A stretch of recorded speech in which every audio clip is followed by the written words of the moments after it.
আমার একটা ব্যক্তিগত অভিমত হলো, যখন কোনো একটা ঘটনা ব্যাপক চাঞ্চল্য সৃষ্টি করে এবং দেশ জুড়ে সকল মানুষ একযোগে সেই ঘটনা নিয়ে আলোচনা শুরু করে, তখন ওই ঘটনার জন্য কিছুদিন অপেক্ষা করতে হয়, মানে কয়েকদিন অন্তত বা এক দুই দিন অপেক্ষা করতে হয় যে ঘটনার মোড় আসলে কোন দিক দিয়ে গেছে।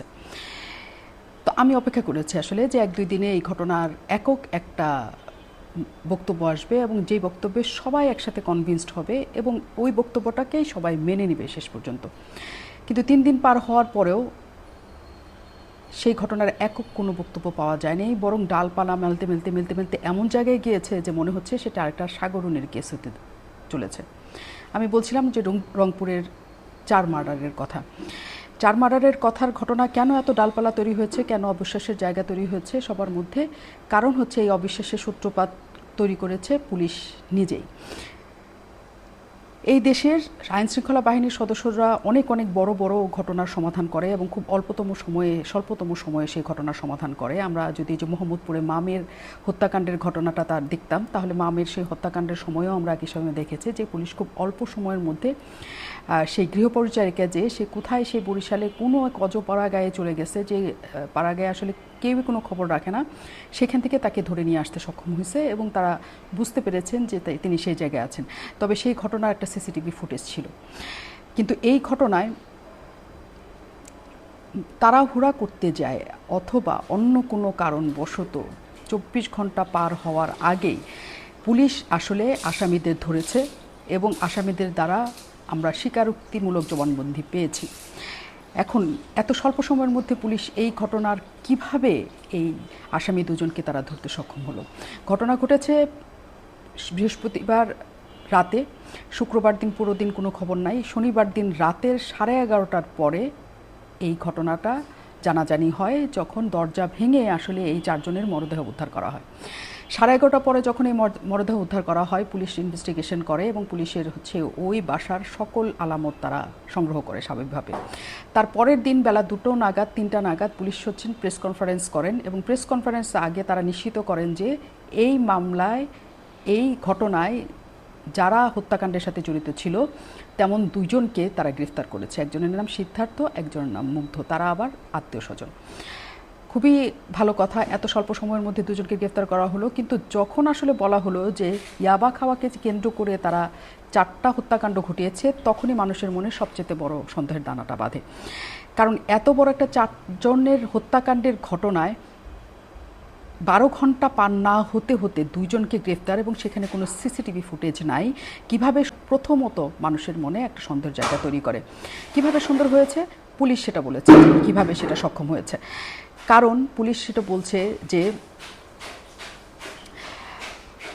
সেই ঘটনার সময় তারা আলামত সংগ্রহ করেছে, তারা দেখেছে যে একটা চুরি পুরানোর চেষ্টা করা হয়েছে, তাতে তাদের মনে হয়েছে যে তারা স্বর্ণের দোকানে কাজ করেন।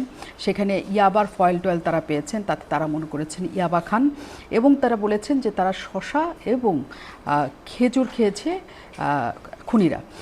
এই জায়গাটাতে আসলে কোনো কিছু, এই 3টা ঘটনার কোনো কিছু স্পষ্ট নাই। শসা এবং খেজুর যে খুনিরাই খেয়েছে এটার কোনো প্রমাণ আসলে কিভাবে পাওয়া সম্ভব? কারণ তাদের মধ্যে যদি লালা থাকে তাহলে সেটা ডিএনএ টেস্ট করতে এবং ডিএনএ প্রতিবেদন আসতে অনেকখানি সময়ের দরকার। সেই সময়টুকু কি আসলে পুলিশ পেয়েছে? কারণ 11 ঘন্টারও আগের সময়ে, মানে সকালবেলাতেই তাদেরকে গ্রেপ্তার করা হয়েছে। 10-11 ঘন্টার মধ্যে বা তার আগে এই সময়ের মধ্যে ডিএনএ রিপোর্ট আসলে এসেছিল কিনা পুলিশের কাছ থেকে আমরা সেরকম কোনো ভার্সন পাই নাই। তারা বলছে যে ইয়াবা খেয়েছে তারা। ইয়াবা এই 2 জনই খায় রংপুর শহরে। এটা কি সম্ভব? পুরো বাংলাদেশে কত সংখ্যক যুবকরা আসলে ইয়াবা খায়? রংপুরেই বা কত সংখ্যক যুবক ইয়াবা খায়? এই 2 জনই যুবক ইয়াবা খেয়েছে, ঠিক এই প্রেক্ষিতে কি এই 2 জনকেই ধরা সম্ভব? তারও কোনো উত্তর নাই।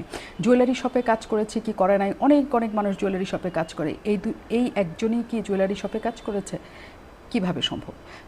পুলিশ তার সুস্পষ্ট কোনো রকমের বর্ণনা দেন নাই, বরং পুলিশ খুবই অদ্ভুতভাবে এক ধরনের গল্প বলেছেন, যেটাতে তারা এইটাও বলার করেছেন যে তারা গোসল করেছেন, সেখানে সিদ্ধার্থ আগে গোসল করেছেন, তারপর মুগ্ধ গোসল করেছেন।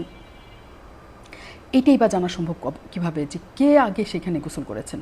মানে পুরো ঘটনার মধ্যে অনেকগুলি কিন্তু আছে, কিন্তু পুলিশ যখন এই বর্ণনাটা করা শুরু করেছেন তারা কোনো কিন্তু রাখেন নাই। অ্যাজ ইফ তারা 11 ঘন্টার মধ্যে 4টা প্রাপ্তবয়স্ক, একজন শিশু, 3 জন প্রাপ্তবয়স্ক মানুষের হত্যাকাণ্ডের তদন্ত তারা স্বল্পতম বিস্ময়কর ধরনের স্বল্পতম সময়ে তারা বের করে ফেলতে সক্ষম হয়েছে।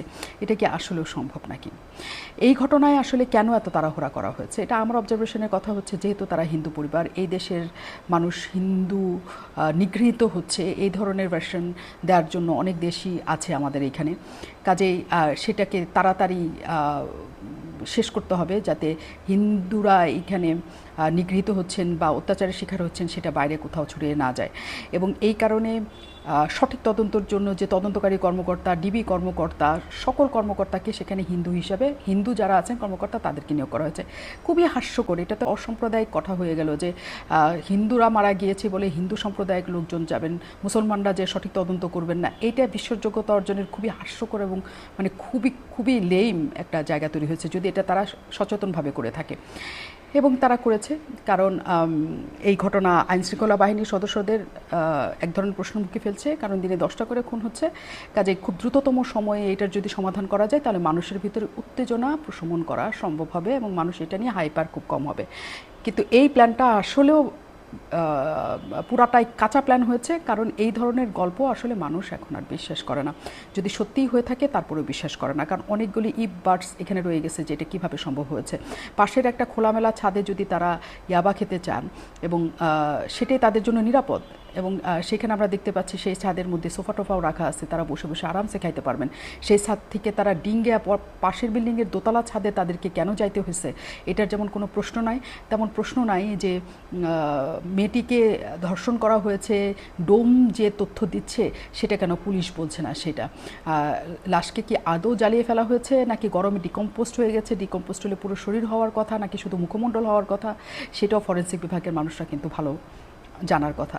অনেকগুলি কিন্তু আছে এখানে, অনেকগুলি কিন্তু, কাজে অনেকগুলি কিন্তু নিশ্চিত না হওয়া পর্যন্ত পুলিশ যখন কোনো বক্তব্য দেয় এবং নিশ্চিতভাবে কোনো কিছু বলে, প্রথমে বলে ডাকাতি, পরে বলে চুরি, তারপরে বলে যে ইয়াবা সেবনকে কেন্দ্র করে এটা করা হয়েছে। ইয়াবা সেবন দেখে ফেলার কারণে 4টা হত্যাকাণ্ড কখনোই সম্ভব নয়, বিশেষ করে এই দুজন যুবক যাদের আগে কোনো অতীতের কোনো রকমের ক্রাইম রেকর্ড নাই।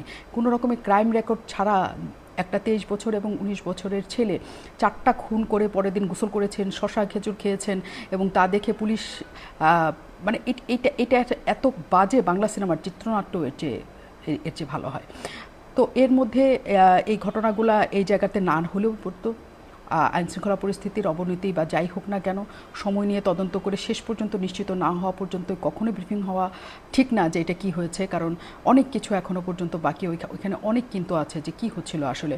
বলা হয়ে থাকে তাদের কাছে বাড়ি, যেহেতু তার নতুন বাড়ি হচ্ছিল, বাড়ির চাঁদা আদায়ের জন্য অনেকেই তাদেরকে হুমকি ধামকি দিচ্ছিল, সেটা নিয়ে কোনো রকমের তদন্ত ছাড়া কেবল ইয়াবা খেয়েছি বলে এই সারমর্ম এবং এই ন্যারেটিভ যখন স্থানীয় পুলিশ তৈরি করে তখন অনেকখানি সন্দেহের জায়গা একই সাথে তৈরি হয়ে যায়। একই সাথে আমরা অনেকবার অনেক রকম করে দেখেছি যে জমি সংক্রান্ত অনেক ধরনের কাহিনী থাকে এবং প্রভাবশালীরা বিশেষ করে যারা সনাতনী আছে তাদের জমিদের দিকে নজর থাকে, এরকম অনেক প্রতিবেদন আমরা আগের সরকারের আমলেও দেখেছি। এইবারও হয়েছে তা না, কিন্তু যে কোনো অপরাধের সংঘটিত হলে তার সমাধান করার সকল ধরনের মোটিভ একসাথে চিন্তা করতে হয় যে কী কারণে এই এত বড় একটা হত্যাকাণ্ড ঘটেছে। কাজে ইয়াবা খেয়েছে বলে 4জনকে মেরে ফেলা হয়েছে, এইরকম তুচ্ছ ঘটনাও যদি সত্যি হয় তারপরে সেটা স্বয়ংসম্পূর্ণভাবে প্রপার তদন্তর পরে সেই ডিক্লারেশন পুলিশের দেওয়াটা অনেক বেশি জরুরি ছিল। 2জন ছেলেকে শনিবার দিন সকালে ঘুম থেকে টেনে তুলে গ্রেফতার করা হয়েছে। হত্যাকাণ্ড 4টি করার পরে তারপরে পুরা দিন বাসায় থাকার পরে তারপরের দিন সকালে ঘুমানো এবং ক্লিন শেপ করা ছেলে পেলে এত ভালো, এত ভয়ঙ্কর খুনি, মানে এটা ভাবতেও নিশ্চয়ই এক ধরনের কষ্ট হচ্ছে। তো যাই হোক না কেন, খেজুর খাওয়াকে কেন্দ্র করে খেজুরকে দেখেই তারা পুলিশ জেনে ফেললো যে তারাই হচ্ছে হত্যাকারী। এটা কেমন জানি। সো এটা একটা প্রপার তদন্ত হোক, প্রপার তদন্ত না হওয়ার আগ পর্যন্ত পুলিশ আগ বাড়িয়ে কোনো কিছু না বলুক, একদম সন্তুষ্টভাবে জানুক যে কী ঘটেছিল আসলে সেই জায়গাটাতে। তাহলেই জনগণের কাছে অন্তত এই আস্থাটা ফিরবে পুলিশের প্রতি যে না, অন্তত যাই ঘটুক না কেন দিন শেষে সেই অপরাধের বিচারটা পুলিশ করতে পারে, এটা তারা, এই আস্থাটা অন্তত পুলিশের কাছ থেকে তারা চায়।